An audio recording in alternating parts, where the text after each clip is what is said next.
Hey fellow seekers, I'm Mr. Mythos.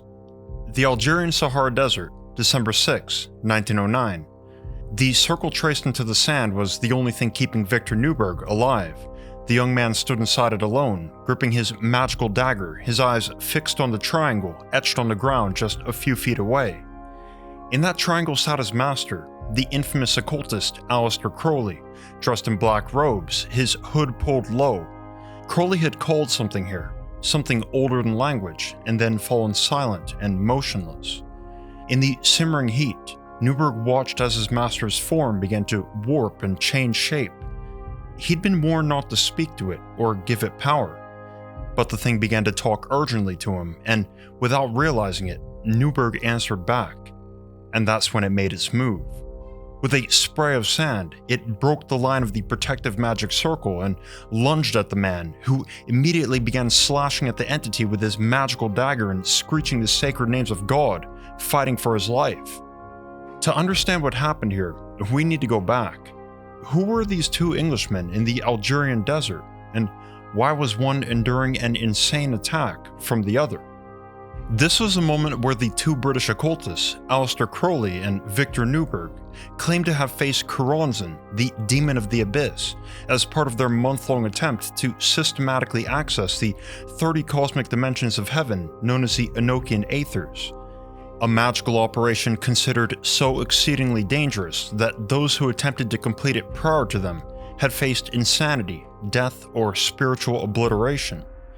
And what it ultimately did to Crowley and Neuburg remains the subject of intense debate. Today, I'll be leading you down one of the most terrifying and controversial magical operations in occult history. We'll investigate what happened, what these two men believed they were doing, and as for what it did to them, we'll try to find out. We'll explore the historical records, magical system, and theological claims, while also navigating the difficult ethical questions that arise when genius and cruelty, and devotion and domination collide. This isn't just a story about magic, it's a story about the staggering price of discipleship and the scars of a journey that pushed one man to the brink of godhood and the other to total collapse. There are no easy answers, so my goal isn't to tell you what to think, but to give you the full picture and open the ground for discussion. Because only by understanding all dimensions can we begin to approach the truth, so prepare yourself for a full ascent of the Enochian Aethyrs. But before we dive in, trekking through the desert on a magical operation is often thirsty work, and when you're parched, the last thing you want to worry about is your water quality. You might think your sink water's safe, but the reality is a little unsettling. According to the US Centers for Disease Control and Prevention, an estimated 1.1 million Americans get sick every year from germs in their tap water. Now, I live in a rural area, and while my local waterworks says our sink water is safe to drink, I prefer not to take or taste the risk. This is where today's sponsor, Cove Pure, comes in. Cove Pure is a countertop reverse osmosis water purifier that gives me peace of mind and great tasting water using a 4-stage filtration process. Stage 1 is the first line of defense, a 5-micron polypropylene filter that traps all the larger stuff like rust, sand, and other sediment. Stage 2 is a single micron carbon filter. This eliminates things like chlorine, microplastics, and volatile organic compounds. These often affect your water's taste and smell. Stage 3 is where the magic happens. Reverse osmosis, the water purity gold standard.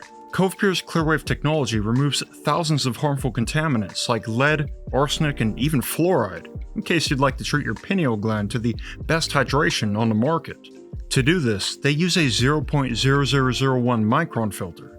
For perspective, this filters out particles that are 250,000 times smaller than a speck of dust.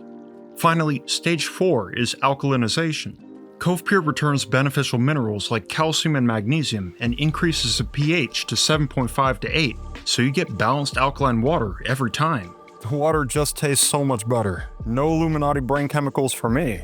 And one of my favorite features is cold, warm, or hot water on demand.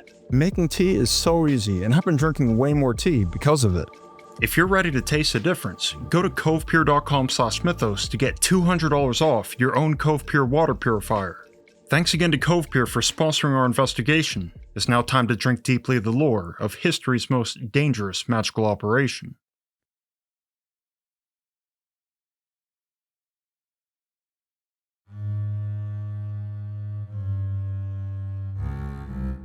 Aleister Crowley, notoriously dubbed by newspapers as the wickedest man in the world, was an accomplished mountaineer, poet, and ceremonial magician. 2 years before the events in Algeria, he'd founded his own occult order, Astrum Argentum, or the AA, believing himself to be the prophet of a new age. However, by the summer of 1909, the 33-year-old Crowley was at a crossroads. Personally, his marriage to Rose Edith Kelly had collapsed under the weight of her severe alcoholism. With their messy divorce proceedings coming to a head, Crowley was anxious to escape England. Magically, he was seeking a breakthrough, an act of supreme spiritual achievement to cement the AA's authority in the occult world and his own as the head of the order. And prophetically, only months earlier, Crowley was searching for skiing equipment in his attic, and in an envelope tucked behind a pair of skis, he rediscovered his manuscript of the Book of the Law, a strange text that prophesied his apocalyptic role in ushering in the Aeon of Horus. So to Aleister Crowley, ascending the 30 Enochian Aethyrs in the Algerian desert wasn't a mere magical experiment. It was a high-stakes gamble to prove his divine mission to the world and to himself. And then there was the dreamy and mystical 26-year-old poet from Cambridge, Victor Neuburg, who'd come to learn that every magical operation has its costs. Neuburg and Crowley's relationship was both deeply complex and troubling. The young poet had come from a comfortable middle-class Jewish family, which, while kind and generous, had little in common with a son who rejected their conventional religion of Judaism.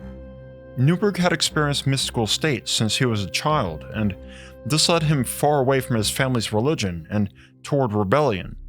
As the young man wrote in his journals, quote, "When in the ecstatic state, I had a consciousness of having always existed. The vision was intense enough to throw into the shade all other events of life. Literally, I lived for it. How stiflingly repressive was the world in which I was brought up. One felt that everything they said was wrong was right, that one had to do everything they said was a sin, to break the taboo, to prove to oneself that one was free." End quote. When he first met Aleister Crowley, Crowley appeared to him as an affluent, charming, and erudite fellow poet who understood spiritual realities. For a young mystic who felt deeply misunderstood, he wasn't just a powerful figure. He was validation of Neuburg's entire inner world.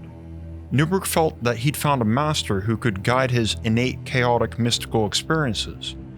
In turn, Crowley recognized in Neuburg an altogether extraordinary capacity for magic, though he thought that the young poet was too lazy, undisciplined, and self-conscious to properly wield it.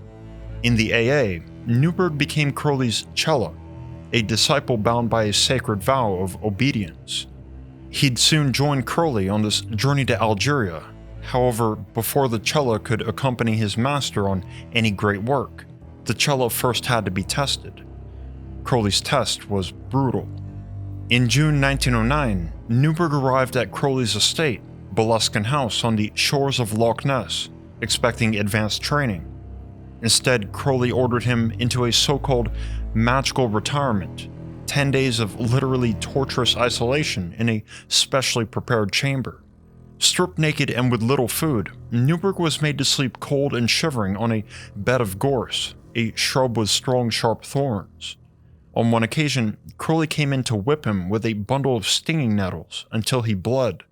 Neuburg noted in his diary, arguably with understatement, that Crowley, quote, "is apparently a homosexual sadist who performed the ceremony with obvious satisfaction. It was quite painful, though it aroused no emotion in me save that of laughter. Because I laughed, he called me a masochist. Had I complained, he would have called me a coward. Had I manifested no emotion, he would have charged me with being callous." End quote. Crowley's verbal abuse was just as terrible and relentless, mocking Neuburg's dainty appearance, kind personality, and Jewish background, with enough personal insults and racial slurs to make Neuburg genuinely reconsider his vows. Quote, "My worthy guru is unnecessarily rude and brutal, apparently to amuse himself and pass the time away. It is ungenerous to abuse one's position as guru. Were it not for my vow, I would not stay longer under my guru's roof. I will not have my family and race perpetually insulted. His personalities are becoming monstrous. If I am again insulted, I shall depart immediately." End quote. Despite these feelings, the young man had a change of heart the next morning and retreated back under Crowley's cold heel. You may be wondering why Neuburg allowed himself to be subjected to this. From his perspective, he had devoted himself to Aleister Crowley because he believed that Crowley was the genuine article. He was seeking a magical breakthrough and endured because he trusted the process would yield results and was necessary to his initiation. In our investigation, it's vital to keep both the magical and practical contexts in mind. In occult societies, initiation often involves ordeals meant to push the initiate past their limits, psychic, psychological, and physical, to break the person and thus force a metaphysical breakthrough. Make no mistake though, abuse framed as initiation still carries the effects of abuse, and a sacred vow of obedience can coexist with harm and victimhood. We should also consider that Crowley's magical methods were and still are considered by many occultists to be effective, and largely due to their cost. But whether efficacy absolves ethics is a question worth keeping in mind. According to Victor Neuburg's diary, over time he began to experience magical success. In the depths of suffering and isolation, he started experiencing altered states of consciousness, moments of ecstatic union with what he called the cosmic mind, countered by episodes of horrific, crushing despair. The two extremes forced Neuburg into a center, and by the end, he emerged with a sense of peace and harmony and what Aleister Crowley deemed a true insight into initiated consciousness. For passing this 10-day trial, Neuburg was advanced in the AA to the magical grade of neophyte. This was the price of discipleship in Crowley's world. An intense and complex relationship was forged between them, of ruthless master and fiercely devoted disciple. It also foreshadowed the dual nature of their journey and ordeals to come. Several months after Neuburg's magical retirement, on November 17, 1909, the two men reunited in North Africa, stepping off the boat into the port city of Algiers. To colonial officials, Crowley was unmistakably an English gentleman abroad, tall, self-assured, impeccably mannered, and only faintly amused at the bureaucratic displays of imperialism. According to contemporary records, Crowley returned their reception with polite disdain. When asked what the purpose of their trip was, he told them it was for pleasure. Neuburg stood silently and inconspicuously beside him. The French authorities eyed the two Englishmen for a good minute, then warned that traveling into the Sahara Desert unaccompanied by soldiers was seriously dangerous. Bedouin raids, harsh terrain, and the sheer remoteness were risks that no sane visitor took lightly. However, their warnings only offended Crowley further, as a seasoned mountaineer and world traveler who'd climbed the peaks of the Himalayas and wandered some of the deadliest landscapes from Egypt to Mexico. In his mind, there was nothing that he couldn't handle in the Sahara Desert. As for Neuburg, Crowley believed the extreme experience would rough him into shape. So Crowley ignored their warnings and moved on to more practical business, purchasing food and essentials to outfit their expedition. One thing did concern him, however, not danger, but appearances. According to Crowley, the physically slight Victor Neuburg had an awkward gait and, in his words, a hangdog expression. Neuburg's appearance threatened to spoil the image Aleister Crowley wanted to project among the Arabs. The solution was on brand for Crowley: theatrical, humiliating, and symbolic. He shaved Neuburg's head, leaving only 2 tufts of hair at his temples, and twisted them into little horns. Crowley wrote that his cella had been transformed into, quote, "a demon that I had tamed and trained to serve me as a familiar spirit. This greatly enhanced my eminence with the locals," end quote. With Neuburg deliberately and publicly degraded, the two boarded a tram to Arba at the edge of the French colonial territory, and there, after a light lunch, began their long march south on foot, moving toward a goal unknown to either of them at that time.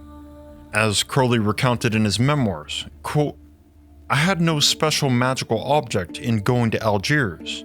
We merely wanted to rough it a bit in a new and interesting corner of the planet of which we were parasites, with no particular objective beyond filling our lungs with pure air and renewing the austere rapture of sleeping on the ground and watching the stars." End quote. For 3 days, their world was that of an endless, stony landscape and grueling physical labor, including a 32-mile uphill march to the town of Tablat. It was a journey of the body, but not yet of the soul. But everything changed on November 21st when they reached the small town of Umal. Crowley had been to Africa before, but this was Neuburg's first time. In Umal, it really struck the poet that he was in a completely foreign land. His biography, The Magical Dilemma of Victor Neuburg, recounts how, quote, "Even the ordinary sights of the day, Arabs going about in their own dress with donkeys and camels, were emotional for him." End quote. But while Neuburg was in awe, his master was in the midst of a supernatural shift.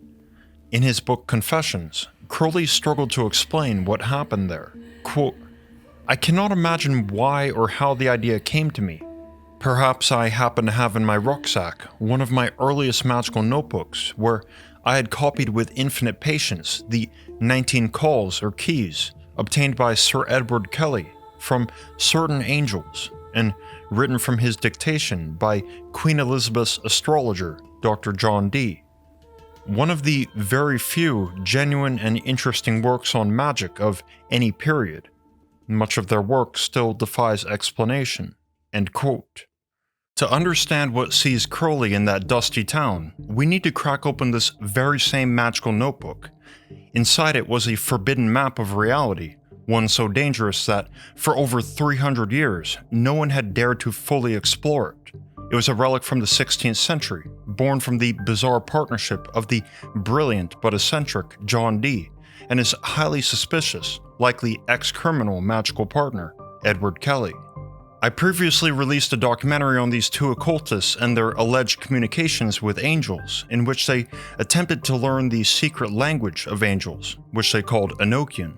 It's one of the most fascinating and darkly twisted mysteries in the history of Western occultism, and I highly recommend you watch my video, Enochian, the Lost Language of Angels, after watching this one, so I'll leave a link in the description. To communicate with what they believed to be heavenly angels, John Dee and Edward Kelly performed what are known as scrying sessions. Scrying is a magical practice that involves focusing one's gaze on a reflective surface, such as a mirror or crystal ball, to gain supernatural insights, experience visions, and communicate with the spiritual realm. The person who scries is a scryer or seer, and this was Edward Kelly.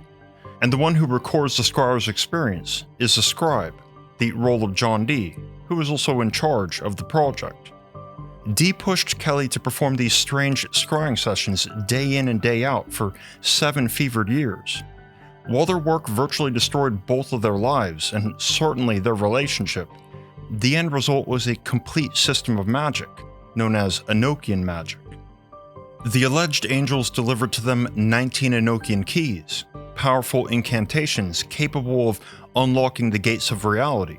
The first 18 keys supposedly grant access to the 4 elemental watchtowers of classical magic: earth, air, water, and fire. However, the 19th key was special, as it contained interchangeable words with 30 possible outcomes. It essentially functioned as a master password to unlock any one of 30 concentric heavens, hidden spiritual dimensions the angels referred to as Aethyrs.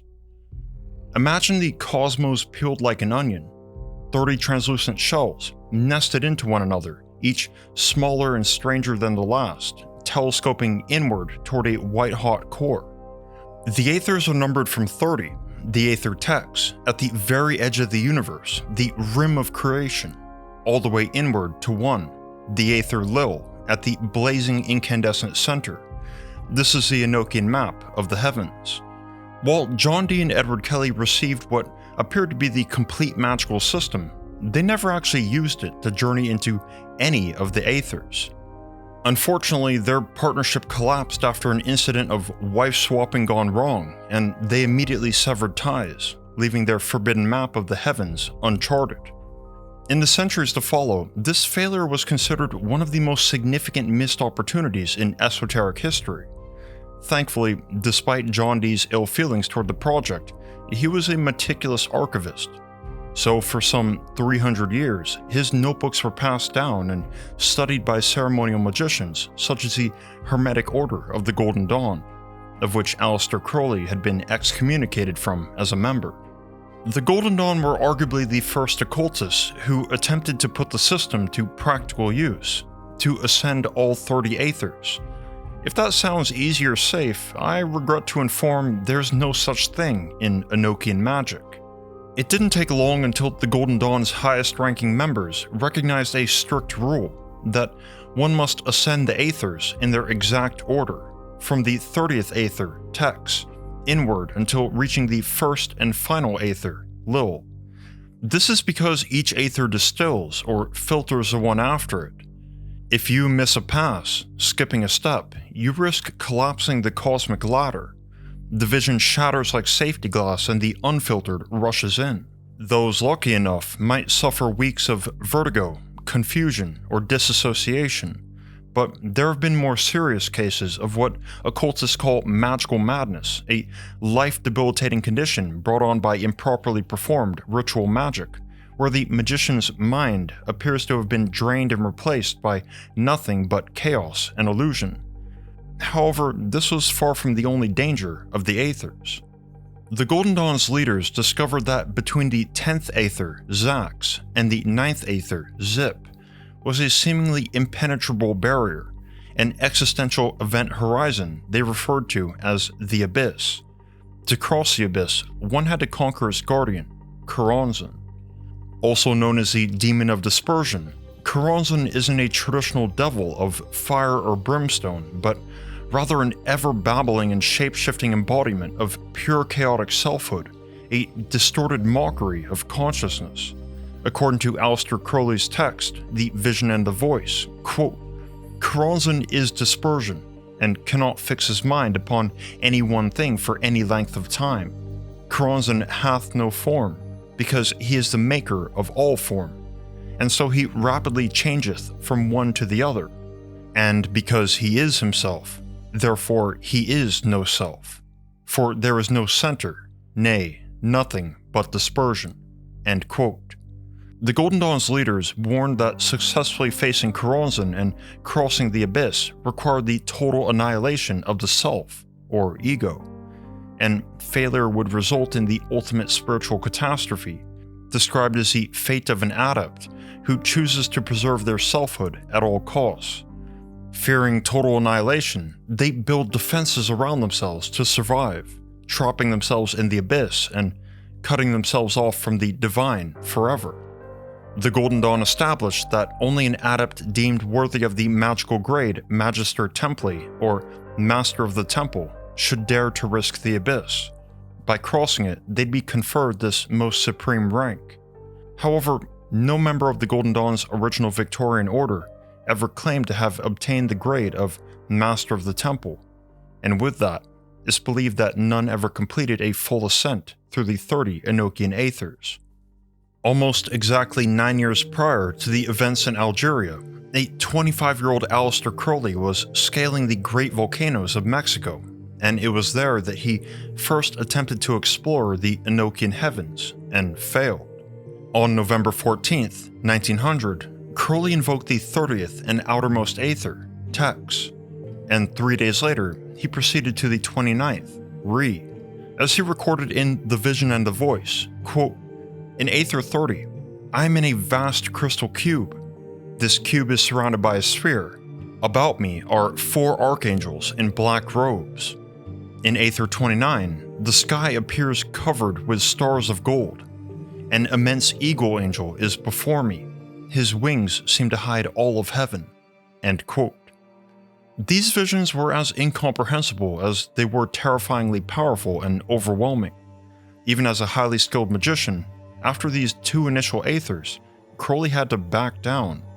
Quote, I could no more force myself to go on to the 28th Aether than I could have thrown myself from a cliff. End quote. He accepted the spiritual rebuff and laid this terrifying work aside for however long it would take him to become ready for it. Now, 9 years later, in the Algerian town of Umal, that day had come. Crowley's journey through the magical grades, his founding of the AA, and his rediscovery of the Book of the Law were all validation that he was ready, and perhaps worthy, to confirm and complete the Enochian map and become a master of the temple.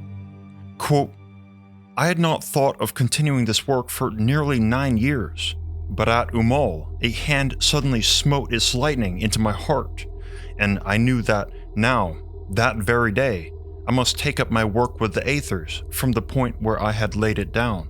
End quote. With this divine instruction received, Crowley and Neuburg's true mission in Algeria was revealed. Their trip for pleasure, if you could call it that, was over.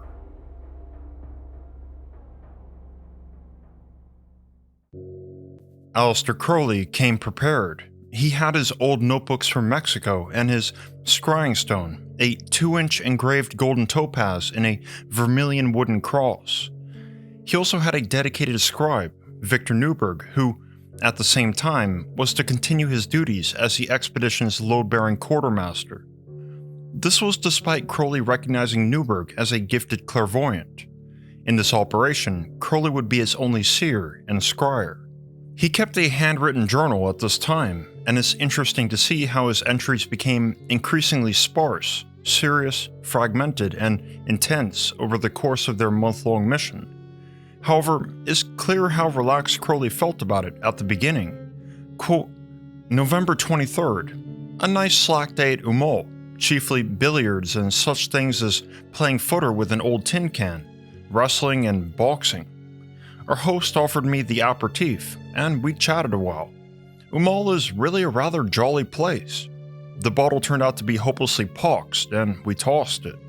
In the evening, I did the 28th Aether. End quote. The process of invoking the Aethers was simple enough. First, he and Neuburg would choose a secluded location where they were unlikely to be disturbed.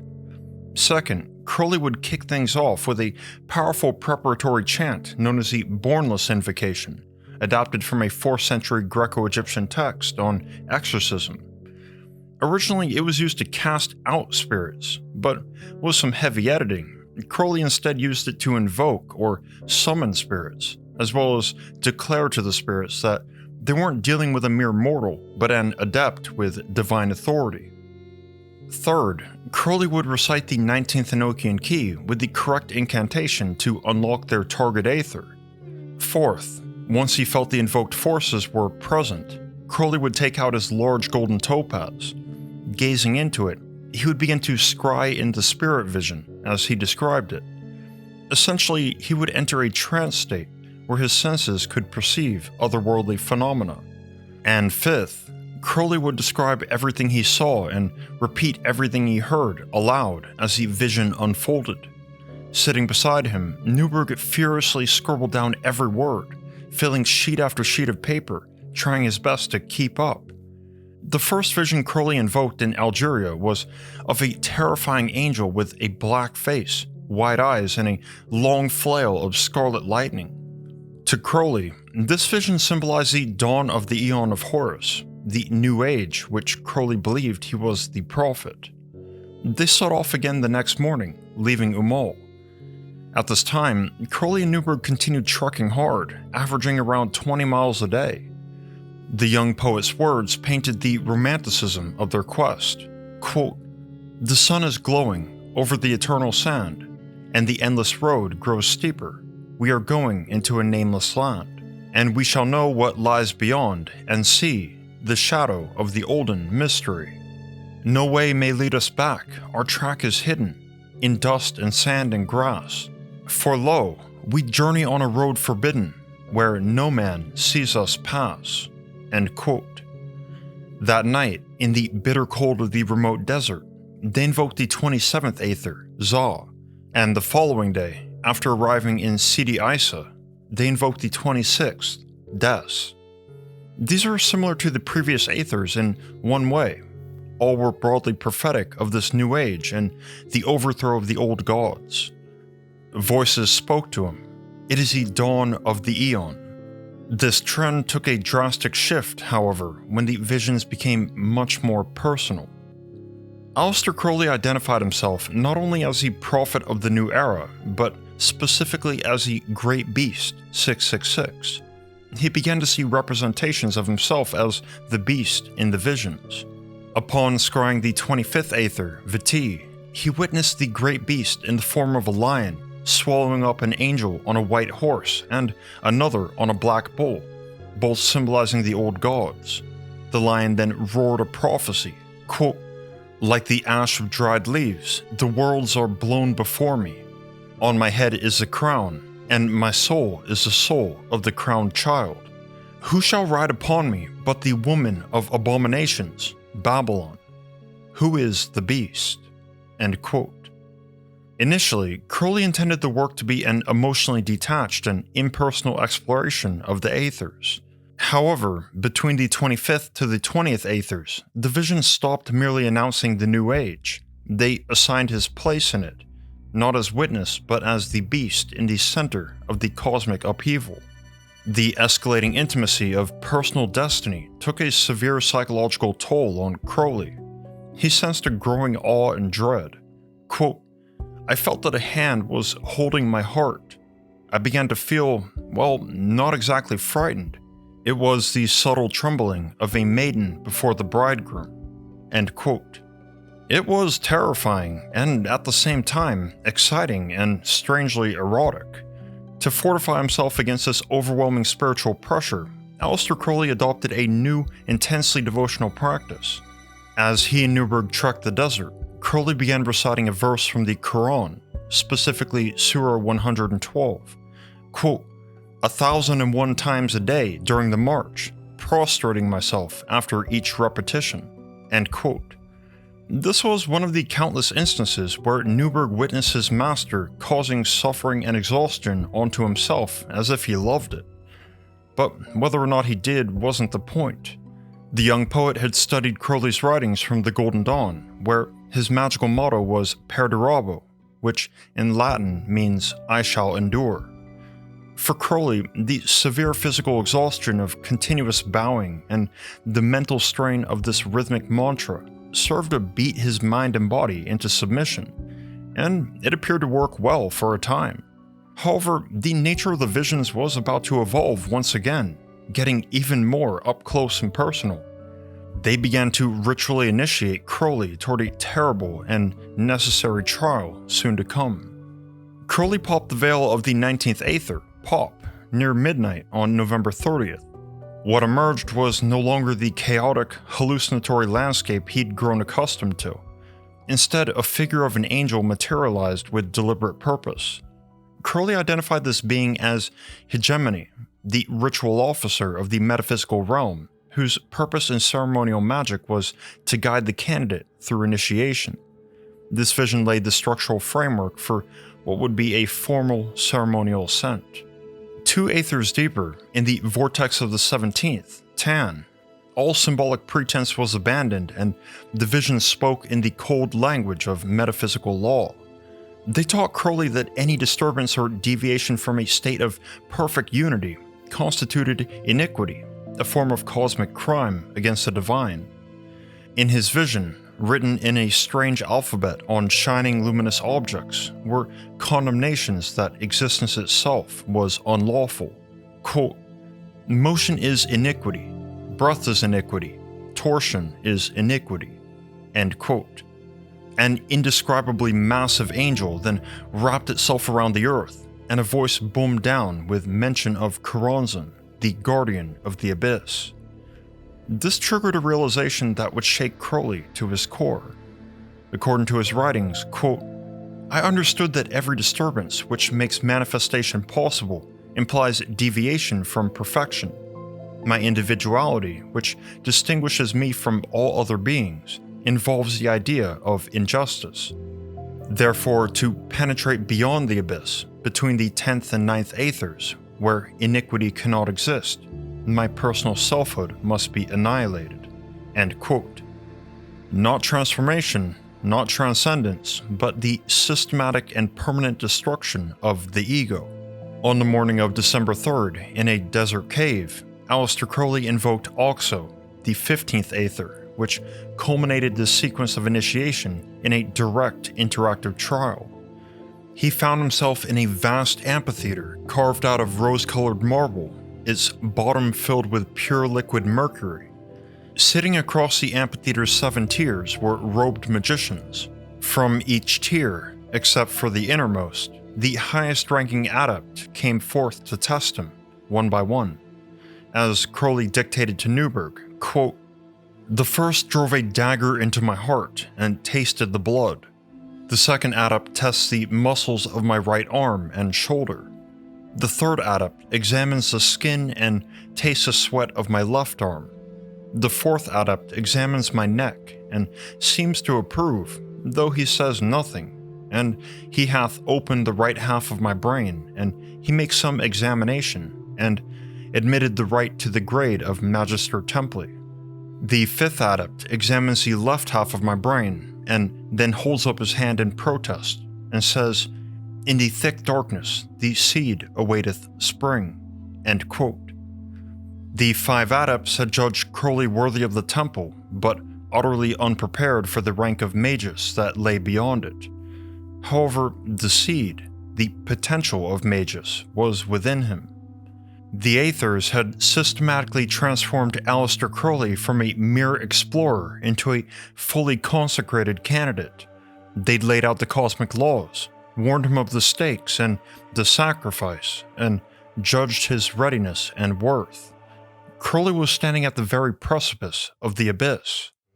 For nearly 2 weeks, this daily rhythm of grueling desert marches and exponentially mind-shattering spiritual invocations had been Crowley and Neuburg's entire world.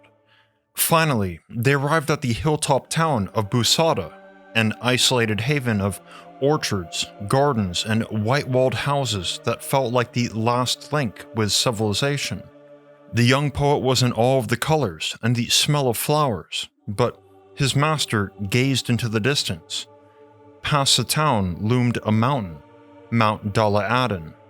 From his visions of the last several Aethers, Crowley understood that Mount Dala Aden was where the 14th Aether, Vata, had to be invoked, a critical threshold before the abyss itself. On December 3rd, he and Neuburg began their climb, and it was a treacherous ascent. There, at the top of the mountain, Crowley made the call. Within moments, he was confronted by a thick black veil, a barrier of pure spiritual darkness that, as much as he tried, he couldn't penetrate. As he struggled with the suffocating dark, a great earthquake seemed to rend the veil into 1,000 flying pieces. And there, an all-glorious angel stood before him, surrounded by darkness and the crying of beasts. The angel gave a stern command, quote, "Depart. Evoke me only in the darkness. The mystery is great and terrible. It shall not be spoken in sight of the sun." End quote. Crowley withdrew from the vision and put their operation of the 14th Aether on pause. Planning to return at night, he and Neuburg began packing up to descend Mount Dala Aden and return to Busada in time for dinner. However, the beast was suddenly struck by a supernatural force commanding him to perform a magical ceremony right there on the summit, while it was still daylight, and this command was absolute. Crowley and Neuburg, both serious about their magical vows, obeyed it with urgency. The details in Aleister Crowley's writings and records regarding this ritual, which would become known as the sacrifice to Pan, are few and cryptic. For many decades, the true nature of the Mount Dala Aden ceremony was known only to the 2 men and perhaps a few inner initiates. In Crowley's own handwritten Algerian journal, he wrote, quote, "Of the ceremony that I accomplished upon the summit, it is not lawful to write. But I did finally and definitely, with all humility, take that which has so long lain ready to my hand." End quote. In his autobiographical Confessions, which wasn't published until 1969, 21 years after his death, he was still secretive about the rite, using very cryptic terms and even apologizing for speaking so obliquely about it. Quote, "We took loose rocks and built a great circle. We erected an altar, and there I sacrificed myself. The fire of the all-seeing sun smote down, consuming utterly every particle of my personality. I am obliged to write an hieroglyph of this matter, because it concerns things of which it is unlawful to speak openly under penalty of the most dreadful punishment. But I may say that I hitherto clung to certain conceptions of conduct which were impertinent to initiation. I could not cross the abyss till I had torn them out of my heart. The master of the temple must rid himself of every trace of impurity, for above the abyss all opposites are included in a single idea.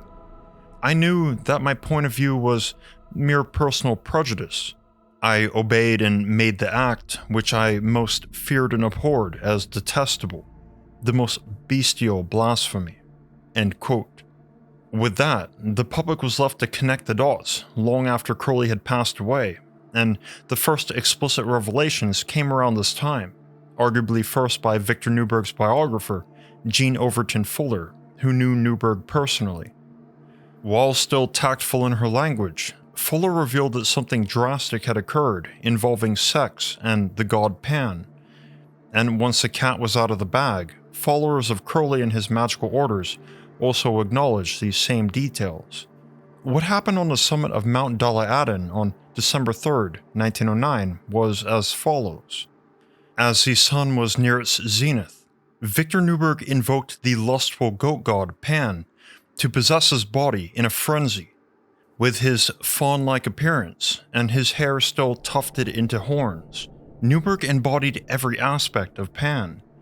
He described it as losing his senses and all divine pretense to pure ecstasy.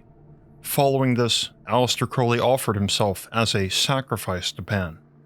In literal terms, this meant that Neuburg, the disciple, dominated his master Crowley through an act of sodomy.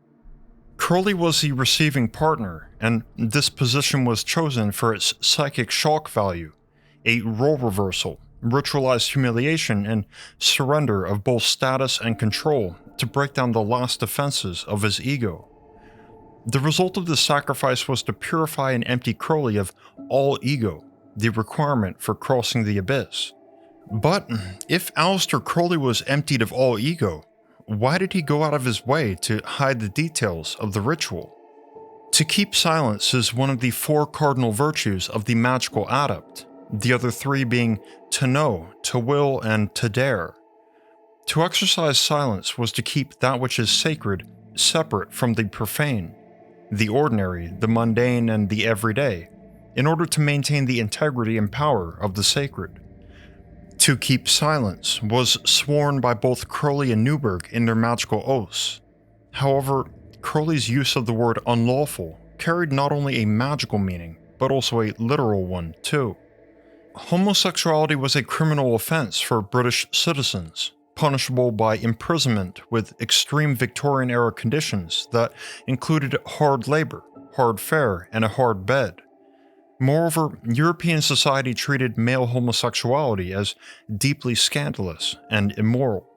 This could have easily led to an organized moral crusade against Crowley, similar to the witch hunts against the playwright Oscar Wilde, or the press campaigns against the occultist Annie Besant over her advocacy of birth control. There were also larger things at stake, such as Crowley's prophetic mission, as well as the legal protection and internal stability of his occult organization, the AA. And this is considering the homosexual aspect of it alone, not even factoring in the fact that it was an act of sex magic. To this day, the use of sexual energy as a magical engine remains among the most divisive forms of magic in the occult world.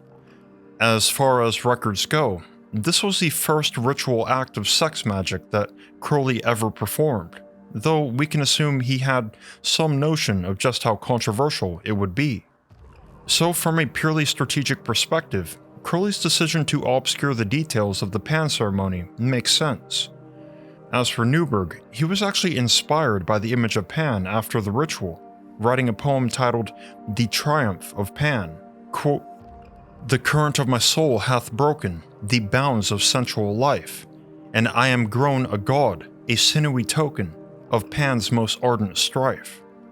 We, my god, have been sublimely wise, obscene in passion, the revel and the rapture and the feast, the paean and the crowning of the beast. From out the loins of God, rise from the barren sod, raise high the paean of the god in man. Yo, triumph, hail to the newborn Pan." End quote. According to Neuburg's biographer, Gene Overton Fuller, this was his greatest emotional height during the journey. He was ecstatic and in the pride of his powers. Though he'd been rocked by the waves of the storm, he was yet unbroken and afloat with motivation. After the ritual ended, Crowley was in a dazed, disassociated state. He barely remembered climbing down with Neuburg and returning to Bu Sadah. He described the feeling like there was an animal in the wilderness, but it was not I. He eventually recovered his wits and waited for the night. At 9:50 p.m., Crowley reinvoked the 14th Aether, and the same angel in suffocating oppressive darkness reappeared. Quote, "The angel whispered the mysteries of the masters of the temple. My eyes beheld the masters. Each one was exactly like the other.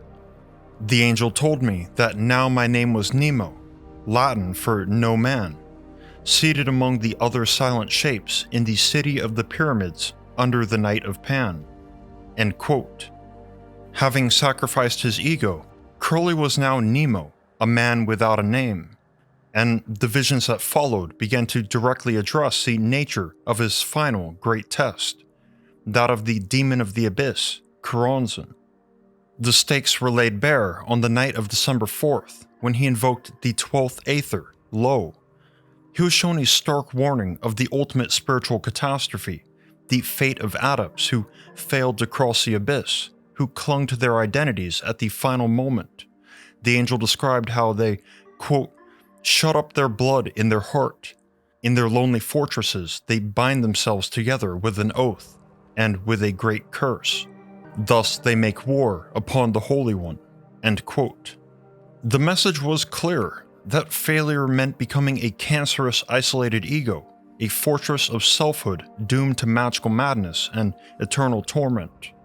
The very next evening, December 5th, he and Neuburg arrived at the frontier itself, the 11th Aether, Ik. The vision was of a mighty iron fortress, a bastion guarded by legions of tense, vigilant angels. This was the final guard post. Here an angel of the guard confirmed, quote, "He that understandeth must go forth unto the outermost abyss, and there he must speak with him that is set above the fourfold terror, with Choronzon, the mighty devil that inhabiteth the outermost abyss." End quote. Knowing he had to face this entity, Crowley turned to the divine for strength, asking the angel if there wasn't a warden appointed to help him through the trial, referring to his own holy guardian angel, the divine being he had dedicated his life to knowing. The angel's reply was the single most devastating moment of his entire journey. It was a cry of ultimate and absolute abandonment. Quote, "Eli Eli, lama sabachthani," biblical Aramaic for my God, why hast thou forsaken me?" End quote. The divine had abandoned him. At the precipice of the final sanity-shattering ordeal, he'd been left terrifyingly alone.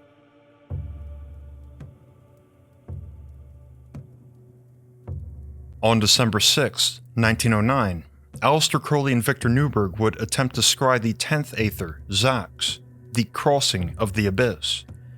As written in his autobiographical confessions, Crowley explained, quote, "The abyss is empty of being. It is filled with all possible forms. These forms swirl senselessly into haphazard heaps like dust devils, and each such chance aggregation asserts itself to be an individual.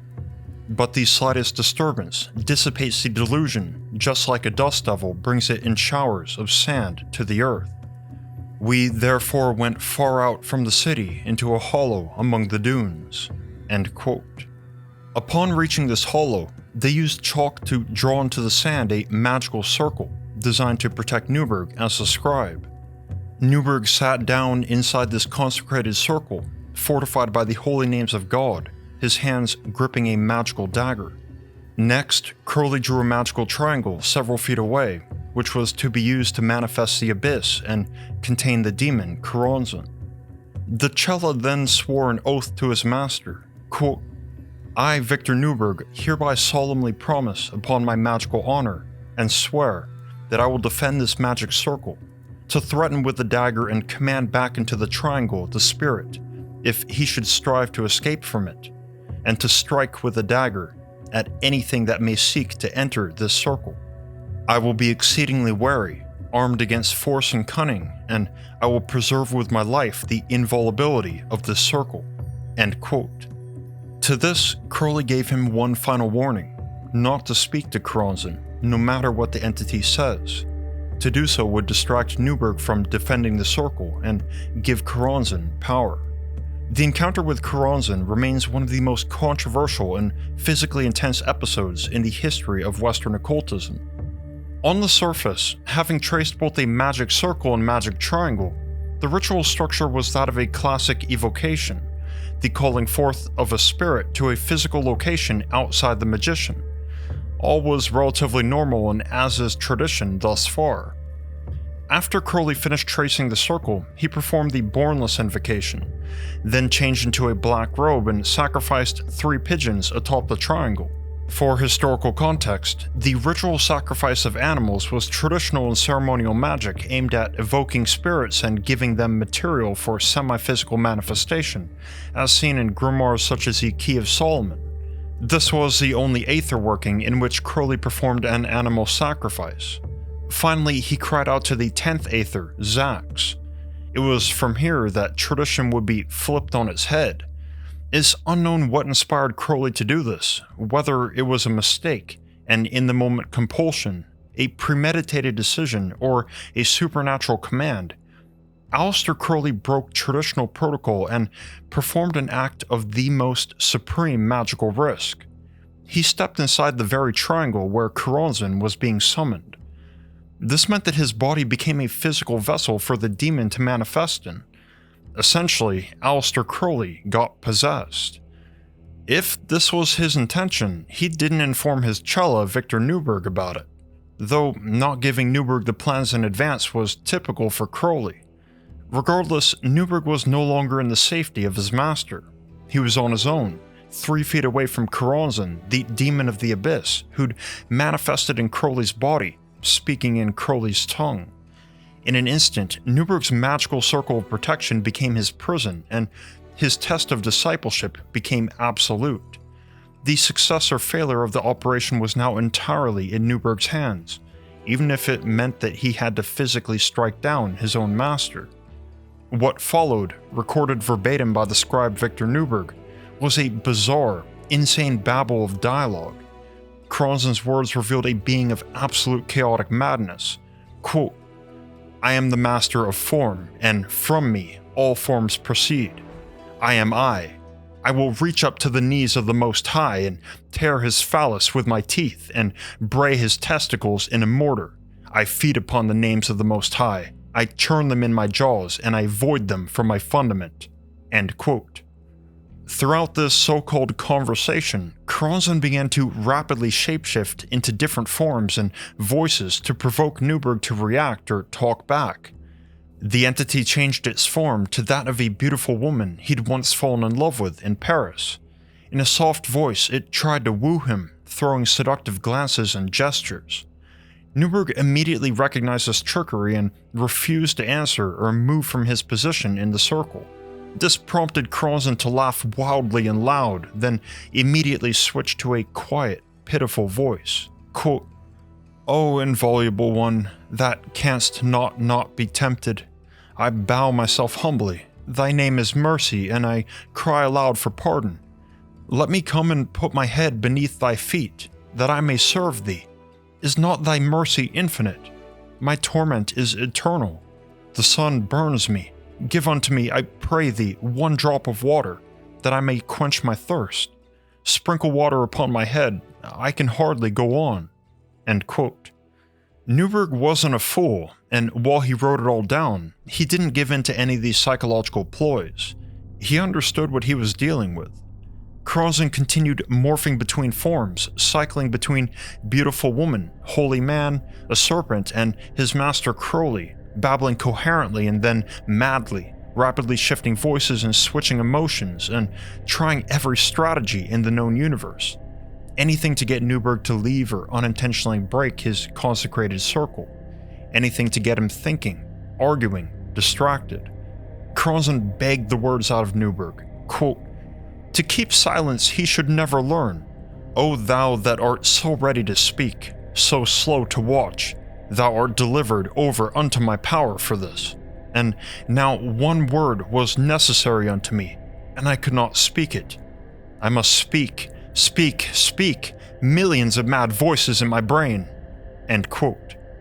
However, things changed when Choronzon realized the fact that the scribe was scribing everything furiously and endlessly, as long as the entity kept talking. This was where, as Crowley recounted, quote, "Choronzon made a long speech at a great pace to keep Neuburg so busy writing it down that he would not notice that sand was being thrown from the triangle so as to obliterate the circle. The torrent of obscene blasphemy was beyond Neuburg's power to keep up, concentration being impossible. It became an incoherent series of cries.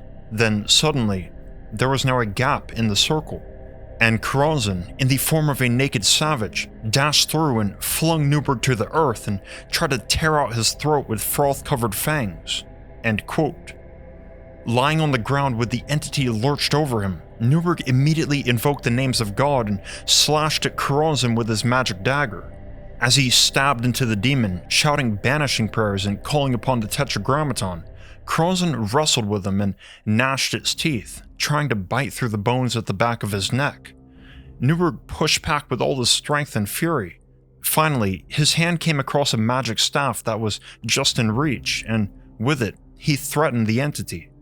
Choronzon retreated back into the triangle, and Neuburg immediately repaired his magic circle, panting for breath. Then, for a short while, the demon resumed cycling forms and attempts to seduce, fool, and intimidate Neuburg, until the energy of the abyss was exhausted, and the presence of Choronzon dematerialized. As it left, his voice gave one final spew, quote, "In this aether is all hodgepodge, and so long as it be hodgepodge, it mattereth little what may be written by the sea-green incorruptible scribe. The horror of it will be given in another place and time. The present seer, Aleister Crowley, who is not Crowley, seeth not the horror, because he is shut up and hath no name." End quote. A parched, aching, black-robed Aleister Crowley was all that remained in the triangle, his face drained of all color, as was Neuburg's. It was done. As Crowley explained in his writings, quote, "During all this time, I had astrally identified myself with Choronzon, so that I experienced each anguish, each rage, each despair, each insane outburst. Once my ordeal ended, I wrote the holy name of Babylon in the sand with my magical ring and rose from my trance. We lit a great fire to purify the place and destroyed the circle and triangle. The work had lasted over 2 hours, and we were both utterly exhausted." End quote. So what really happened here?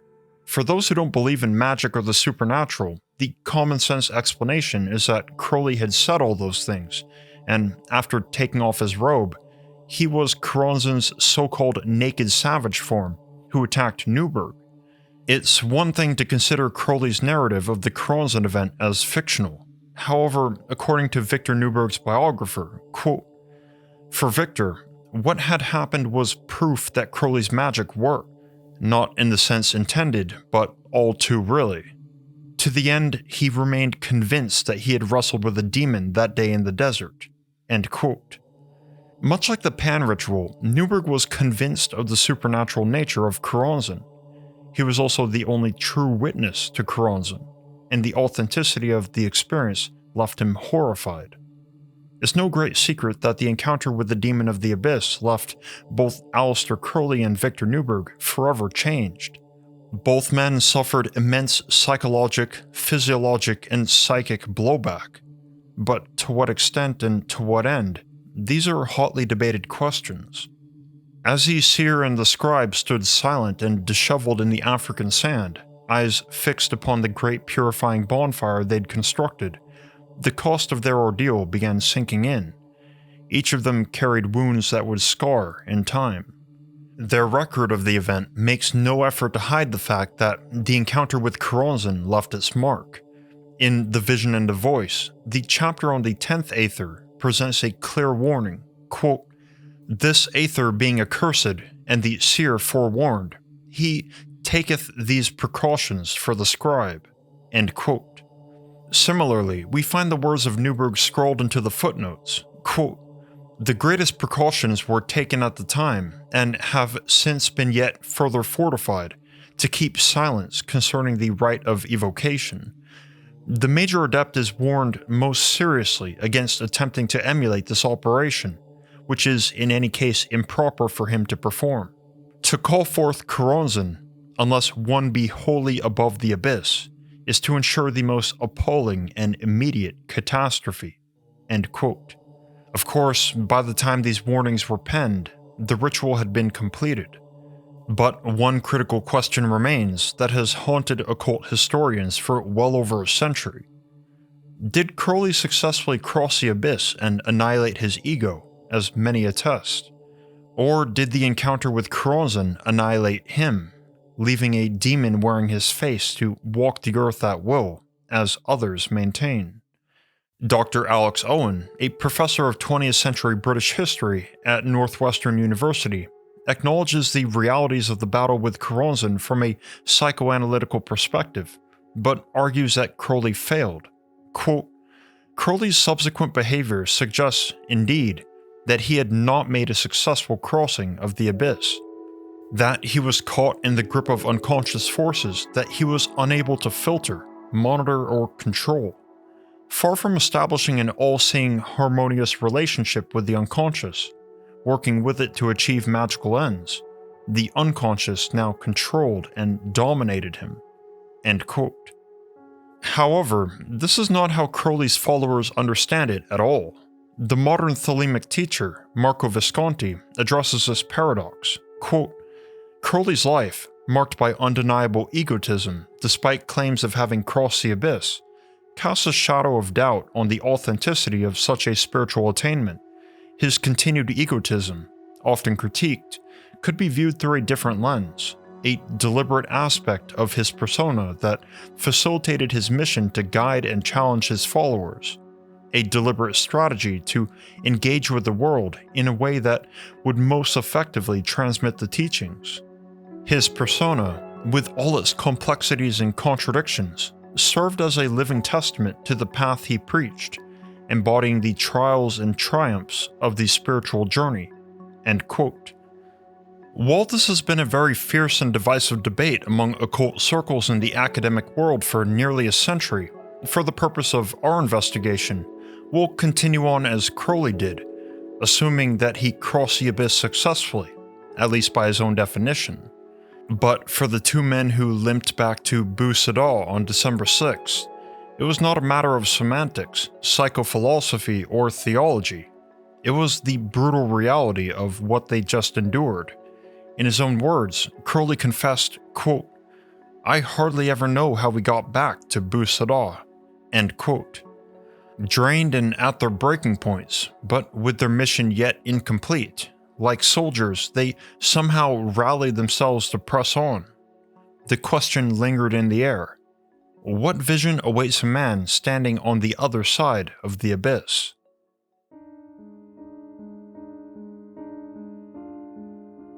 Aleister Crowley and Victor Neuburg awoke the next day, and despite their physical, mental, and psychic exhaustion, decided to set their feet atop the next rung of the etheric ladder. There was scarcely time to rest. In the afternoon of December 7th, Crowley invoked the 9th Aether, Zip. So, what happens after you've stared into the face of pure chaos? well, you receive your reward. This vision would become known as the Reward of the Magister Templi. Crowley found himself walking on a razor's edge of light across the abyss, and having crossed the abyss, he was shown a universe transformed. Quote, each curse concealed a blessing. I understood that my ignorance and lack of intelligence had made me imagine the existence of evil. So long as I am I, all else must seem hostile.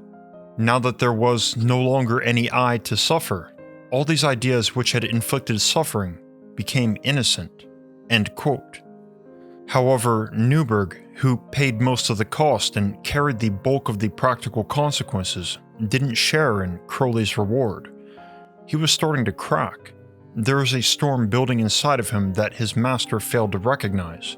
Quote, now we have passed the dark fate's outer portal, and sit enthroned within the temple. Here in the dust I lie, a broken shadow. End quote. Over the next 9 days, Crowley and Neuburg marched another 100+ unforgiving desert miles, and the daily etheric visions continued, taking on an uncomfortable intensity and sharp duality. In the words of the historian Alex Owen, some were lyrical hymns of beauty and ecstasy. However, other visions were full of fear and foreboding. In the sixth Aether, Maz, he was given a vision of the grade of Magis. However, the vision was guarded by what he called the Ape of Thoth, the manifested inverse of the god of knowledge.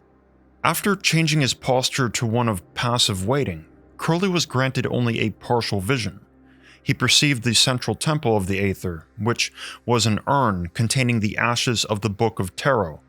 However, this was the limit of his access. A voice from the urn declared, quote, get thee back from the urn, thy ashes are not hidden here. End quote. After this, the god Thoth appeared and drove Crowley back, causing him to fall through the night sky and crash into a little village in the desert. Overall, these final Aethers were pushing Crowley to the absolute edge. He knew that he was close to the absolute limit of his powers. Quote, as I advanced, it became more and more difficult to obtain the vision. I am trying all sorts of magical methods of piercing the veil, and the more I strive, the farther away I seem to get from success. End quote. Things weren't just difficult for Crowley, though. Victor Neuburg was beginning to express clear effects of the trauma he'd experienced throughout the journey. As recorded in Crowley's own Algerian journal, quote, December 10th, we spent the day at Ben Siror and did the sixth Aether. The scribe Neuburg defiled himself with impurity and spake great ranting words of blasphemy. December 11th. On the night of December 11th, the scribe was stricken down by a foul and malignant disease, but on the intercession of the seer, he was miraculously restored in the morning. December 13th. Starting at 5 a.m., we had 5-hour walk to the Palms of Tolga, and then to our infinite disgust, 2 hours more to the town. My comrade had another jag of mental lethargy, which turned, as usual with him, to a chrysalis of selfishness and surliness, bursting at last to an horrible dragon of hatred, manifesting in an epileptic spasm of demoniac and murderous intensity. He was controlled with difficulty by the free use of the names of God and by kneeling on his head, sufficiently himself again at night to write down the end of the fifth Aether. End quote. Crowley's scathingly cold private entries frame Neuburg as unstable, lazy, bad-tempered, and hostile. However, much of this reads today like the symptoms of post-traumatic stress. It's uncomfortably telling how Crowley considered this behavior typical or usual for Neuburg, and that his solution was more force, likely compounding the damage. Despite Neuburg's obvious worsening condition, Crowley still shunned away a single day of rest. The poet's only vent was his poetry. Quote, he laughs loud upon my plaining, seeing in me his prey. He girds austerely at my dreadful straining, to hold myself in play. He hath no pity now, his great hand on my brow, brings visions never to be known to me, till I be one with his mad mystery." End quote. Meanwhile, as they journey to the oasis of Biskra, the next several Aethers push the beast to his own teetering edge. Upon the second Aether, Arn, Crowley began to seriously putter out. He couldn't handle the intensity. It was so difficult that he even tried scrying it while bathing in a hot spring to prevent himself from falling limp and unconscious on the ground. Quote, "In the second Aether, begun on the morning of December 18th, the work had to be broken off and the invocation repeated. Yet again I found the strain unsupportable, had to break off and go to the hot baths of Hammam Salauddin, and I continued, immersed to the neck in the hot sulfur spring. The water somehow soothed my nerves, enabling me to experience the Aether without physical collapse. Even so, I could not get to the end, and only did so after more than 2 days concentrated consecration of myself." End quote. In a rather striking break of protocol, between these 2 days, Crowley decided to temporarily skip the second Aether and instead move on to the first. As we know, by not going through the Aethers in order, the magician risks collapsing the etheric ladder and being inflicted with magical madness. However, Crowley believed that forcing his way into the second Aether in his exhausted state would result in his complete physical destruction. Refusing to abandon their quest so close to its end, he weighed the risks and he decided that breaking protocol was the less potentially catastrophic option. On December 19th, the day after their visit to the hot springs, Crowley invoked the first Aether, Lil. Lil is of tremendous significance in the Enochian system, being the final and innermost Aether, the blazing core of the cosmic map, the ultimate goal and final manifestation of the entire etheric journey. To behold its vision is to attain the highest mystical state within the Enochian system and to successfully complete the great work. And for Crowley and Neuburg, to invoke Lil was to crown their grueling month-long magical journey and finally be done with it, minus that pesky second Aether to be returned to soon. In Crowley's vision of the first Aether, this is what he witnessed. Quote, "The veil of the Aether is like the veil of night, dark azure, full of countless stars. Profound peace filleth me. I have forgotten where I am and who I am. I am hanging in nothing. Now the veil opens of itself. To scribe, come nearer, I don't want to have to speak so loudly. I see a little child covered with lilies and roses. He is supported by countless myriads of archangels, all the same colorless brilliance, and every one of them is blind. And on his forehead, and on his heart, and on his hand is the secret sigil of the beast. The child sings, I am the child of all, who am the father of all. For from me come forth all things that I might be. I am light and I am night. I am life and I am death. I am war and I am peace, and I am that which is beyond them. Ye shall feast upon the honey of the gods, and be drunk upon the dew of immortality. For I am Horus, the crowned and conquering child, whom thou knewest not." End quote. The vision of the first Aether, Lil, was the culmination of their entire harrowing month in Algeria. But having reached the center of the Enochian heavens, a psychic debt remained. There was still one rung on the ladder, one last Aether that they'd been forced to put on pause. On December 20th, the following day, Crowley and Neuburg would make their final attempt at the psychically volatile second Aether, known as Arn. This took place in Biskra, invoking Arn in the late evening beneath the light of a crescent moon. What he saw there was not a vision of cosmic law or prophetic grandeur, but one of profound, terrifying intimacy. His vision of the second Aether would become known as the marriage of the seer with Babylon. The vision began with the figure of Babylon herself, the great scarlet woman, riding upon the bull of the apocalypse. But the vision was an unstable whirlwind of ancient biblical legends. he saw Eve and the serpent, and a retelling of the story of Cain, who bore the mark of the beast upon his brow. This imagery was a direct challenge to the dogma Crowley had been raised with as a former Christian. Then the vision clarified into a single overwhelming presence of a woman dancing, seductive and deadly. It was Babylon. In an unknown tongue, she sang, quote, "I am the harlot that shaketh death. This shaking giveth the peace of satiate lust." End quote. Crowley, floating in the dark water, was utterly overcome. The vision was too much, his senses failed, his body threatening to give out completely. In a final desperate act, he strained his entire being toward her, crying out in a furious, ecstatic agony, quote, "This is a mystery ineffable, and it is mine, and I can never reveal it, either to God or to man. It is for thee and me. My spirit is no more, my soul is no more. My life leaps out into annihilation." End quote. As he shouted these final words, his body convulsed. Neuburg grabbed onto his master and held him down so that he wouldn't be injured, and Crowley awoke, limp and wheezing. The 30 Aethys had been explored. Their brutal 28-day magical operation, a journey to the very edge of reality and sanity, was finally over. Crowley and Neuburg spent several days recuperating in Biskra, after which the two staggered their way back to Algiers.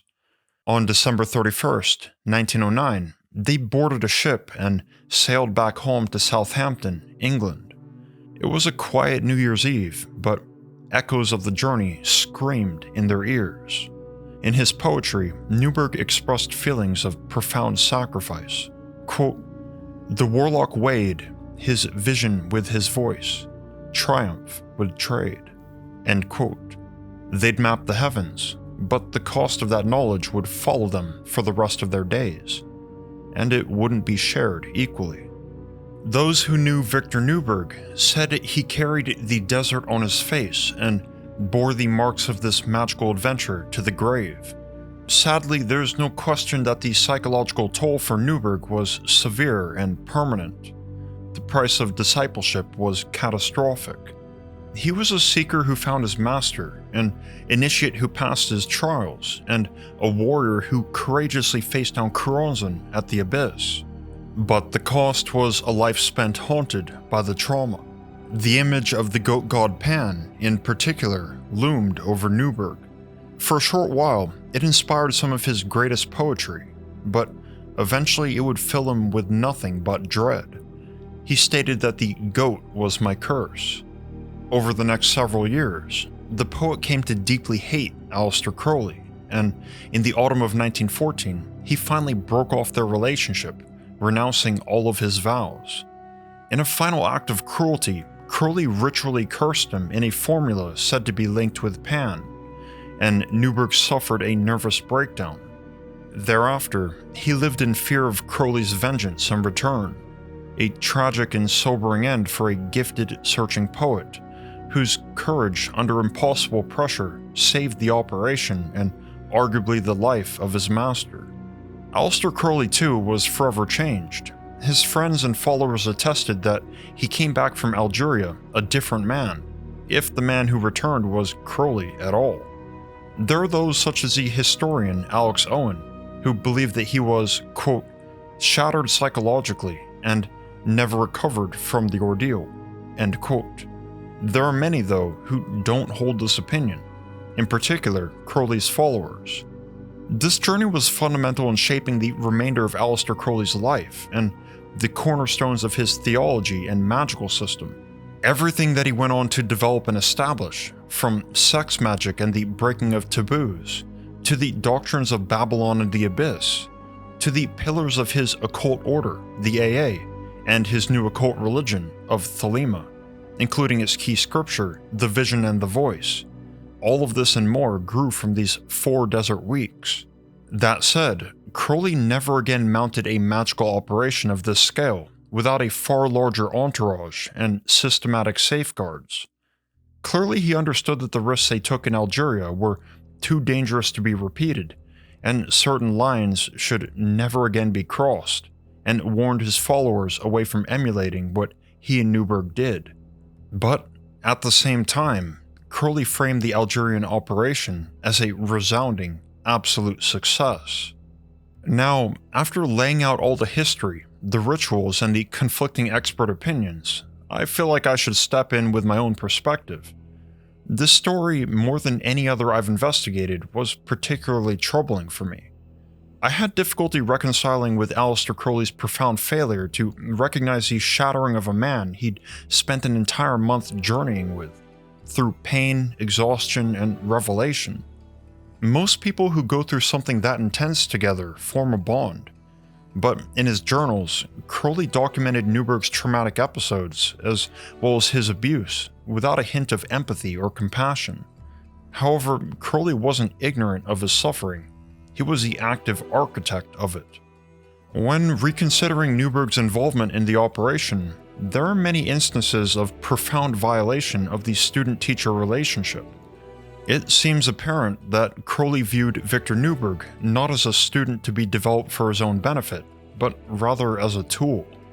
Crowley used Neuburg as a spiritual vehicle and spending account. It's tempting to pin his calculated use of others directly on Thalima's ultimate injunction, "Do what thou wilt." And Crowley's true will was to complete this magical operation. However, this would overlook a crucial distinction. Crowley, as the founder of Thelema and its chief interpreter, explicitly paired "do what thou wilt" with "love is the law, love under will," and "every man and every woman is a star." These lines assert that every person is sovereign, each has their own true will, and that the proper relation between stars is love, not domination. Ideally, each star moves in its own course without collision.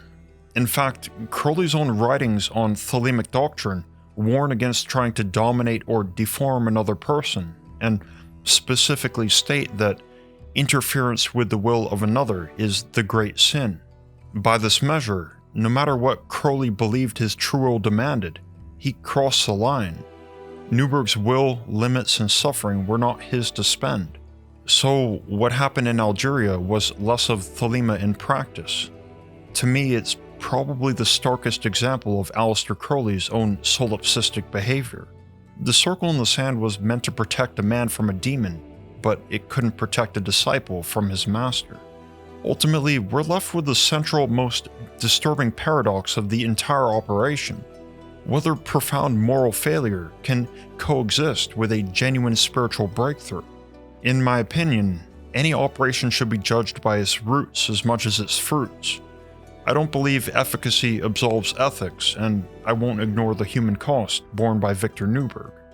But there are still plenty of mysteries on the table, so from here I'll pass it on to you. Were the Aethyrs a genuine map of the heavens, or a terrifying projection of one man's psyche? Did Aleister Crowley actually annihilate his ego as he claimed, and why did he step into the triangle? Who or what did Victor Neuburg really fight in the desert? Finally, where does magic end and madness begin? Let me know your thoughts and theories in the comments below. I hope you found this investigation as thought-provoking as I did, and thank you so much for watching. If you want to dive deeper into the strange history, unsolved mystery, and otherworldly lore of Enochian, I highly recommend that you watch my video, Enochian, the Lost Language of Angels, next. I also have a playlist linked in the description with all my videos involving Aleister Crowley's other magical operations, experiments, and escapades, if you want a much larger picture of the occult world and its most notorious modern figure. Huge thanks to my patrons. Due to the nature of the topic, this video couldn't have happened without your incredible backing. You're the reason why I'm able to do what I do, and I deeply appreciate your support. If you're watching and would like to join in to help fund my next investigation, there are links below in the description where you can make a one-time or monthly donation. 100% goes back into the research and production costs of these videos, so again, thank you so much. Finally, the story of Aleister Crowley and Victor Neuburg is not just occult history. It's a profound and often disturbing examination of the devastating potential for abuse within a master-disciple relationship.